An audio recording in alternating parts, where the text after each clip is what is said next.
Lo ha adescato in un sito per incontri sessuali. Per giorni hanno chattato fino a sabato scorso, quando gli ha dato appuntamento a Vedelago. È stato proprio il quindicenne che ha parlato con la vittima, la quale sembra ignorasse l'età del giovane. Un piano architettato nei minimi dettagli. L'impiegato ha parcheggiato poco distante al casolare, poi quando è entrato è scattata la trappola. Dentro ad attenderlo c'erano i due maggiorenni che lo hanno stordito con il taser, picchiato a sangue e legato mani e piedi con il nastro adesivo sulla bocca. È veramente molto triste e preoccupante vedere come ragazzi così giovani, che non vengono da un ambiente delinquenziale, ma sono ragazzi comuni del territorio di Treviso, abbiano potuto escogitare un piano criminoso così sconvolgente, così preoccupante e pericoloso. In queste ore gli inquirenti stanno ricostruendo il piano criminale e stanno indagando per verificare se questa non fosse la loro prima vittima. Non abbiamo motivi né per escluderlo,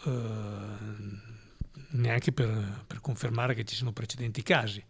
Indubbiamente la pubblicità che ha avuto questo episodio potrebbe indurre eventuali vittime di precedenti episodi, se ci sono stati, a venire allo scoperto e denunciarli. Certo è che i tre aguzzini facevano leva sulla vergogna delle vittime e quindi sulla loro omertà. Sotto sequestro anche i telefoni dei tre ragazzi che potrebbero fornire elementi importanti proprio su questo aspetto. Tutti e tre rispondono di sequestro di persona e rapina aggravata. La responsabilità è di tutti, perché per il principio del concorso nel reato che c'è nel nostro ordinamento, quando più persone collaborano, seppure con ruoli diversi, a compiere un reato, rispondono tutti quanti del fatto intero. Fra i tre, 19, 20 e 15 anni, sarebbe proprio il minorenne la mente della banda. Durante il blitz i carabinieri hanno prima fermato il 19enne che in bici stava andando a prelevare i soldi dal bancomat dopo aver estorto con violenza il codice PIN alla vittima. Poi hanno fatto irruzione nel casolare, dove gli altri due tenevano sotto controllo l'impiegato legato e disteso a terra. A segnalare che cadeva qualcosa di anomalo nel casolare alcuni cittadini.